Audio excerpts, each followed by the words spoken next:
Halo teman-teman, Assalamualaikum warahmatullahi wabarakatuh. Balik lagi ke channel ini.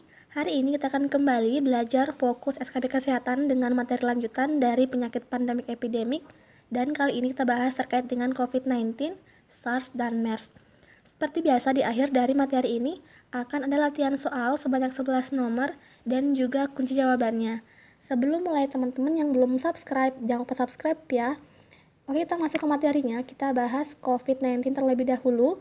COVID-19 atau Coronavirus Disease 2019 ini merupakan penyakit yang disebabkan oleh virus Severe Acute Respiratory Syndrome Coronavirus 2 atau SARS-CoV-2. Nah, ini pertama kali muncul di Kota Wuhan, Provinsi Hubei, Republik Rakyat Tiongkok atau RRT, Cina 2019. Nah, untuk kasus pertama ini dilaporkan tanggal 31 Desember 2019. Nah, untuk WHO sendiri mulai menyatakan sebagai sebuah pandemi tanggal 11 Maret 2020. Nah, di Indonesia ini mulai pertama kali didapatkan kasus pertama tanggal 2 Maret 2019. Nah, untuk masa inkubasi dari COVID-19 yaitu 1 sampai 14 hari dan secara umum yaitu setiap 3-7 hari. Nah, adapun manifestasi klinik dari COVID-19 yaitu untuk manifestasi klinik utama berupa demam, batuk, dan nafas pendek, dan gejala lain seperti hidung tersumbat, hidung berair, faringialgia, mialgia, dan diare. Nah, untuk mengatasi dari COVID-19 ini, pemerintah mengeluarkan Kepres nomor 7 tahun 2020 tentang Gugus Tugas Percepatan Penanganan Coronavirus Disease 2019 dan selanjutnya kembali mengeluarkan Kepres nomor 9 tahun 2020 tentang perubahan atas keputusan Presiden nomor 7 tahun 2020 tentang Gugus Tugas Percepatan Penanganan Coronavirus Disease 2019. Jadi ini yang terbarunya. Kemudian untuk APD dari COVID-19 ini ada beberapa jenis, yaitu yang pertama untuk masyarakat umum, kemudian untuk tenaga medis dan paramedis tingkat 1, tenaga medis dan paramedis tingkat 2, dan tenaga medis dan paramedis tingkat 3. Kita akan bahas satu persatu. Yang pertama, untuk masyarakat umum, ini rekomendasinya berupa masker kain 3 lapis, yaitu katun.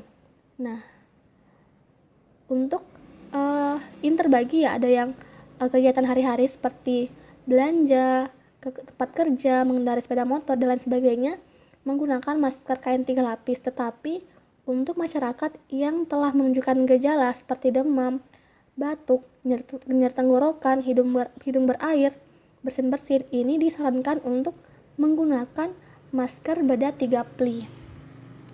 Kemudian yang kedua yaitu untuk rekomendasi APD bagi tenaga medis dan paramedis tingkat pertama, yaitu menggunakan masker bedah 3 pli, sarung tangan karet sekali pakai, dan baju kerjanya. Nah, ini diperuntukkan untuk tenaga medis dan paramedis yang bekerja di tempat praktek umum dan kegiatan yang tidak menimbulkan aerosol, triase prapemeriksaan, bagian rawat jalan umum, dan untuk supir ambulans yang mengantarkan pasien tidak kontak langsung dan kabin terpisah. Kemudian untuk tingkat 2 dari rekomendasi untuk tenaga medis dan paramedis yaitu menggunakan pelindung mata, masker bedah 3 pli, sarung tangan karet sekali pakai, penutup kepala, dan gaun.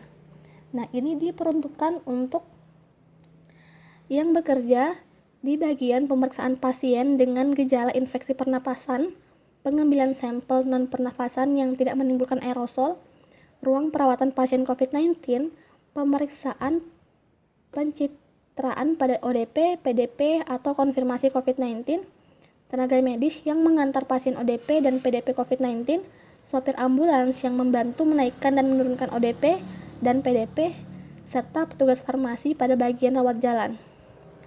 Kemudian tingkat yang ketiga, ini yang paling tinggi tingkatannya.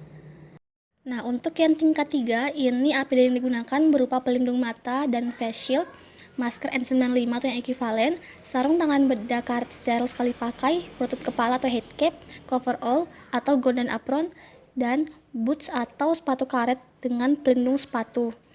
Nah, ini diperuntukkan untuk pekerja medis dan tenaga medis yang bekerja di ruang prosedur dan tindakan operasi pada pasien ODP, PDP, atau konfirmasi COVID-19, kegiatan yang menimbulkan aerosol pada pasien ODP, PDP, atau konfirmasi COVID-19, pemeriksaan gigi mulut, mata, dan THT, ruang prosedur dan tindakan otopsi pada pasien ODP dan PDP atau konfirmasi COVID-19, dan pengambilan sampel pernafasan, dalam hal ini swab nasofaring dan orofaring.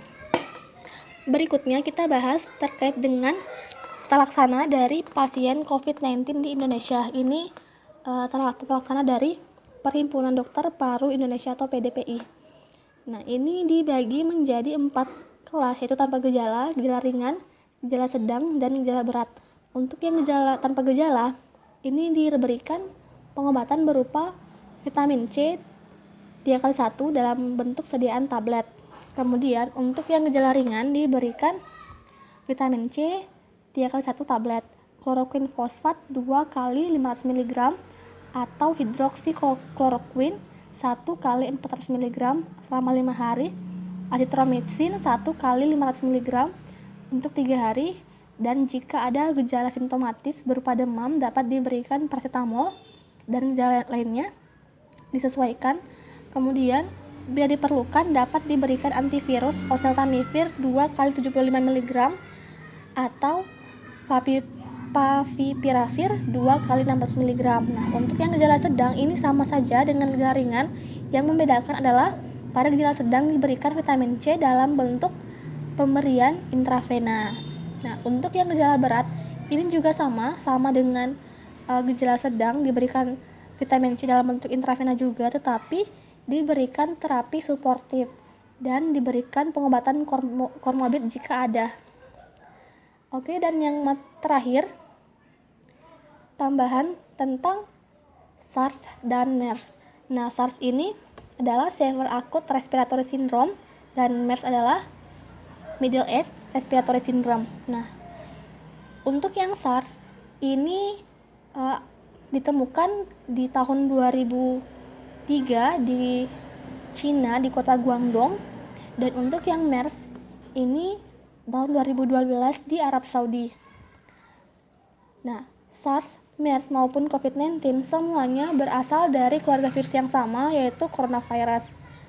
Dan cara penyebarannya juga semuanya sama, melalui transmisi zoonosis atau penyebaran melalui hewan kemudian berpindah ke manusia. Nah, untuk yang SARS ini bermula dari kelelawar, kemudian menginfeksi musang, dan musang menginfeksi manusia. Dan untuk yang MERS dimulai dari kelelawar, kemudian ke unta, kemudian ke manusia. Nah, oke, cukup sekian untuk materi kali ini. Semoga bermanfaat dan semoga hal-hal penting terkait dengan COVID-19, SARS, dan MERS telah terangkum di sini. Sebagai bahan evaluasi, silakan teman-teman mengerjakan 11 nomor soal. Oke, selamat mengerjakan.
Oke, ini dia kunci jawaban dari 11 nomor yang tadi. Semoga teman-teman banyak yang benar. Dan cukup sekian untuk materi kali ini. Dan semoga bermanfaat dan sampai jumpa di video berikutnya. Assalamualaikum warahmatullahi wabarakatuh.